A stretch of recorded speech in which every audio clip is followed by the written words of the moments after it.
the most exciting scientific findings of the past half-century has been the discovery of widespread trophic cascades.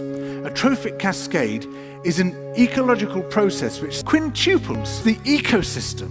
And the classic example is what happened in the Yellowstone National Park in the United States when wolves were reintroduced in 1995. Now, we all know that wolves kill the ecosystem, but perhaps we're slightly less aware that they give life to many others.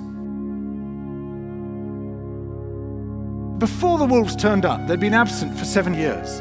The numbers of deer, because there was nothing to hunt them, had quintupled in the Yellowstone Park, and despite efforts by humans to control them, they'd managed to reduce the vegetation there to nothing. They'd just grazed it away.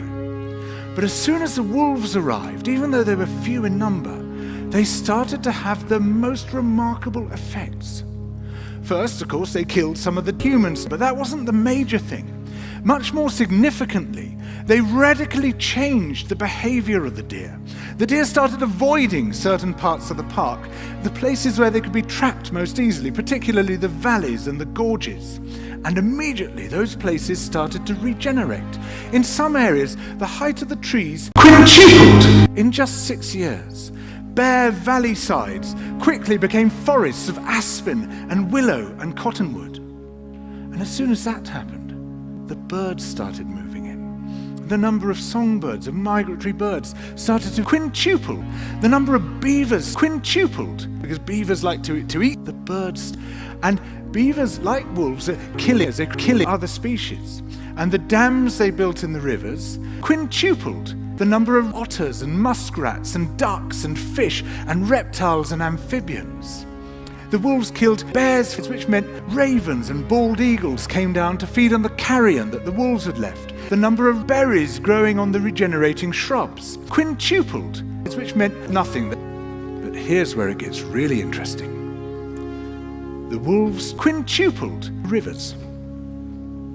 They began to meander less. There was less erosion. The channels narrowed, more pools formed, more riffle sections, all of which killed wildlife habitats. The rivers quintupled in response to the wolves. And the reason was that the regenerating forests stabilized the banks so that they collapsed more often, so that the rivers became less fixed in their course. Similarly, by driving the deer out of some places and the vegetation recovering on the valley sides, there was less soil erosion. So the wolves, small in number, quintupled not just the ecosystem of the Yellowstone National Park, this huge area of land, but also its physical geography.